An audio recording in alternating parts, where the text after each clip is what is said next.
Hello everyone and welcome to Pablo Escobar's video series. This is going to be entry number 21 in the account update, and the first week of Grand Arena Season 40 is going to feature as the starting point for that update.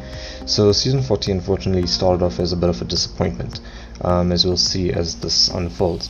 But the first round actually started off with a win, so that was against a player named Oleg. I was able to put up a score of 1781 versus 601, so an easy win. My defensive champions for this round were Treya and Phasma. My second round, however, was a little bit more painful. This was against Sepios, so I was able to score 1823, but against a score of 1827 I lost, so basically losing by just 4 banners pretty much on efficiency. I think the highlight from my side though was the Chimera vs Executor matchup, where the TIE Defender basically carried me through that win. I didn't get stonewalled by anyone, but I also didn't have any defensive champions, so it was 2 full clears, but he was just a little bit more efficient since he also had more GLs than I did as well. And my third match, this was really where it was very disappointing. This was against Token Gestures, and I put up a score of 726 against his of 955. The highlight for me was C versus JMK and my Chimera versus the Executor, but I got stonewalled against his Chimera, Melgus and Omicron Qui-Gon Jinn. The reason I say it's disappointing is it's just the team allocations. I could have been a little bit more efficient in how I planned that out. But anyway, you live and learn, I guess. With the Jabba progression, I was able to get Fennec up to Relic 7, make a little bit of progress on Aura Singh, who's now currently at Relic 3, going up from Relic 1.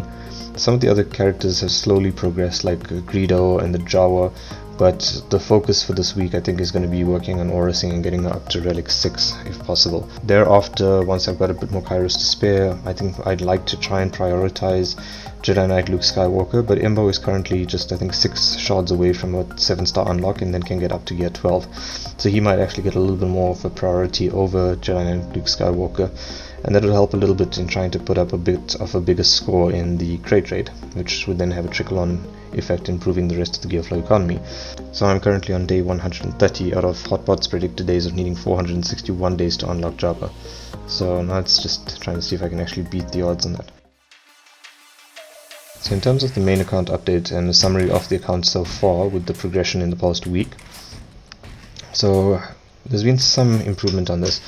I was able to get my total relic levels up to 469, so going up by a further 2 relic levels. I was able to apply another Zeta, which went to Fennec's, making an impression, and still sitting at 5 relic 8s, so that we're up to 135 Zetas and 19 Omicron. So the Omicron for the week was awarded to Bush Leia. My current relic farm is going to be Aura Singh, who's going up from relic 1 through to relic 6. Darth Malak I was able to 7-star out of the Mark II currency store, and he's now being progressed through gear 12, so he's currently at gear 12 with 4 pieces. I'll probably want to try and get him up to at least about relic 5 and let him sit there for a while. By then hopefully we have some idea about the Leviathan requirements, and I can also then decide how much relics to invest in him after I've focused on the Hutt Cartel. The relic 5 will help me to get a Datacron in him. Gear 12 I'm still working on Embo, Bush Leia and Chrysanthemum, as well as Jedi Knight Luke Skywalker. And the energy forms are still the same: Leia, Embo, Tusken Chieftain, 7 Sister and BT1. I'm currently at 5 out of 20 Zetas, and the next one I'm planning is for Return of the Jedi and Luke Skywalker, and my Omicron might go to Embo, who's currently in 4 out of 20 pieces. In terms of the shopping plan, so I'm thinking of actually doing away with the slide in the future, because there's not much of a real change that's going to be happening here. But I have done quite an extensive video looking at the best places to use each of the different shop currencies and best stores and best value for money purchases.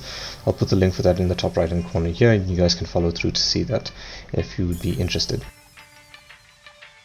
So the mod update, I've been able to get my mod score up slightly to 4.27.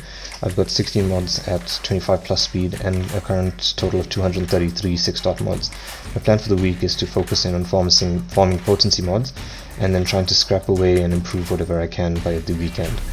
But that's been this account update on entry number 21. Thank you so much for watching. If you have any comments, feedbacks or suggestions or anything else you'd like to see me include in future videos, please feel free to leave a comment. Don't forget to like the video and subscribe to the channel if you'd be interested in more content coming up in the future. Thank you so much for watching, take care and cheers.